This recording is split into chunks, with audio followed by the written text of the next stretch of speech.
Dear Patriots, before the news starts, please subscribe to our patriotic channel by clicking the subscribe button. Give us a thumbs up to this video. Don't forget to leave your opinion below in the comments section. Share the news on Facebook and Twitter so your friends see it. Thank you. While Washington focused on Manafort, Melania Trump did something incredible at the White House. While the entire nation was obsessed with Bob Mueller charging Paul Manafort, how did the media not know this was coming? Melania Trump is as cool as they come. In the first public appearance since the charges were filed and the media lost their minds, Melania stepped out without a care on her mind, other than to give some lucky children the delicious surprise of their lives. The White House held a special Halloween event today and President Trump and Melania were all smiles. Do they look nervous? No, because Manafort's issues have nothing to do with Trump and have everything to do with a culture of corrupt lobbyists that is endemic in Washington, D.C.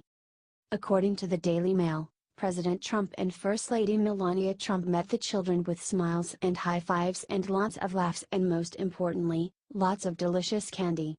There was a shocking 6,000 trick-or-treaters who waited for hours to pass through the White House gates to meet the President and Melania and none left disappointed.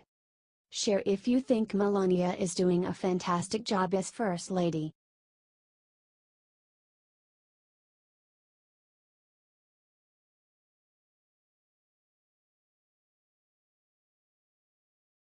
Breaking 200 suspected dead following catastrophe in North Korea. A North Korean tunnel at a nuclear test site reportedly collapsed twice on Tuesday, according to Fox News. Authorities fear that more than 200 could be dead as a result of the collapse, which occurred first on initial inhabitants and collapsed again after 100 rescuers had gone inside. The tunnel is located at Punggye-ri, a nuclear test site that authorities were concerned might be unstable following recent weapons tests.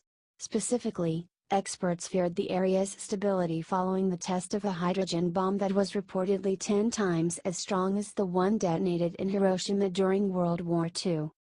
Following that test, a 6.3 magnitude earthquake was measured. Since then, numerous tremors have been recorded, as well as landslides and a collapsed chimney crater. The nuclear test reportedly left significant cracking and irreversible strain on the mountain, which is suspected to undergo a full collapse at some point. The North Korean government additionally released a statement aimed at the U.S. on Tuesday, following a visit to the demilitarized zone by Secretary of Defense James Mattis. North Korea said in a statement, "The Trump group's vicious vituperation against the DPRK is an expression of their frustration, fear and horror." On Monday, the hostile nation pointed the finger at President Trump's extreme, direct, and long threats for its driven pursuit of nuclear weapons.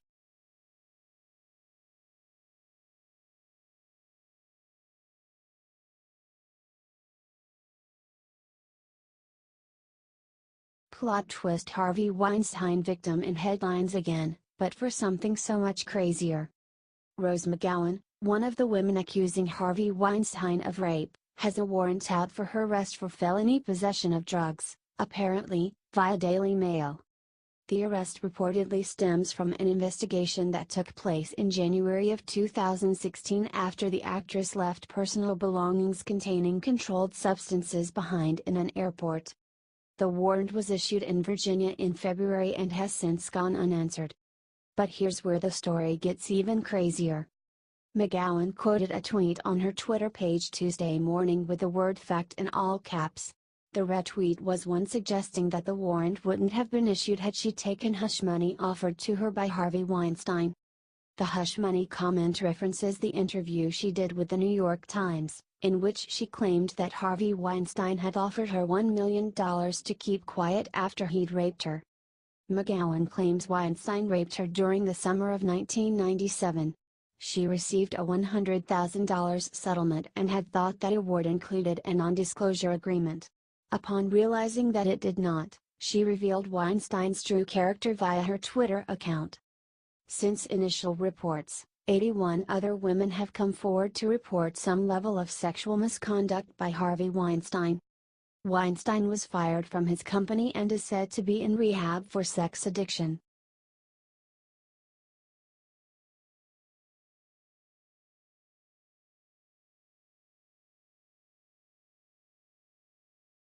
Nevada cop wins Halloween with hilarious Kaepernick costume that has liberals seething with rage. Halloween is one of those holidays when anything goes. Women wear racy costumes they would never wear on a normal day. Many men dress up in drag as Matt Lauer did today, going as Dolly Parton. It is an irreverent holiday for all, so we can blow off steam and have fun. It has not and never will be a politically correct holiday. But the liberals, in their quest to ruin this great nation, are up in arms over a Nevada police officer's Kaepernick Halloween costume. It is hilarious, and even more so that it enrages the left. They just cannot take a joke, which is why they have no power in the America. Thankfully, the cop in question will not be punished, according to the Reno Gazette. The University of Nevada, Reno police spokeswoman Carrie Garcia said, "As insensitive and inappropriate as this is, we have no policy that would dictate any disciplinary action." In the post on Twitter, University police officer Antonio Gutierrez is seen as a cop and as Kaepernick. The Kaepernick costume has him dressed in a wig, a beard, a fake nose, and a sign that says, "We'll stand for food." Funny. Do you think there is anything wrong with this? After all, Kaepernick has gone after the cops, and they certainly have the right to hit back with humor, right? If not, we are doomed as a society. Share if you agree.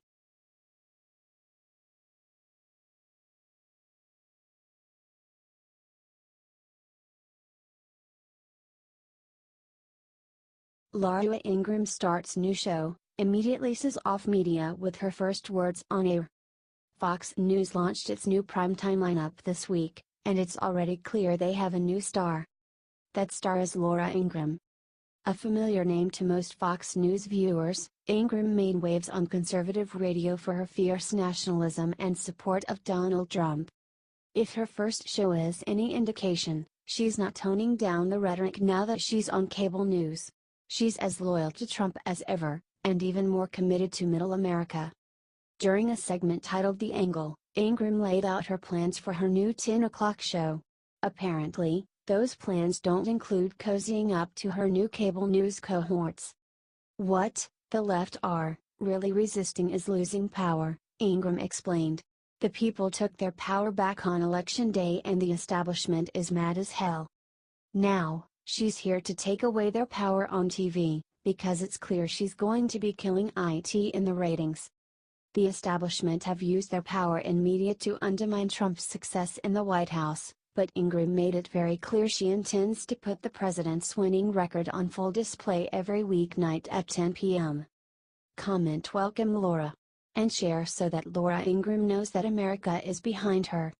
We need to make her new show a success.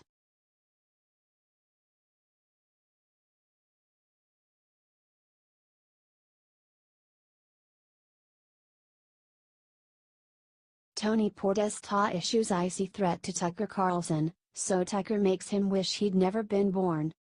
Tucker Carlson responded on Monday evening to a snarling legal threat from a lawyer working for Tony Podesta with 3 words that surely sent the Podestas into a rage: "We're not intimidated," via Fox News. The Fox News anchor said the threat was in response to a report that referred to the Podestas and Paul Manafort as the central figures in special counsel Robert Mueller's Russia probe. Carlson received a letter on Monday from Jeff Garanther, a D.C.-based attorney with a firm called Venable LLP. Carlson said the letter demanded that this show immediately cease and desist disseminating false and misleading reports about Mr. Podesta and the Podesta Group. Garanther demanded Carlson retract and delete prior reporting on the Podesta Group, or risk legal action by Mr. Podesta. The lawyer's letter additionally claimed the Podesta brothers' firm hadn't worked with Paul Manafort in representing the European Center for a Modern Ukraine. Apparently this lawyer hasn't read the Manafort indictment yet, Carlson said. Carlson went on to say that the letter was an effort to use fear to control press coverage. He continued, saying, "If you're looking for a summary of all this, here's the one-sentence cliff note to the whole affair. The chairman of one major presidential campaign colluded with the brother of the chairman of the other major presidential campaign to enrich themselves by secretly advancing the interests of a foreign adversary. That happened.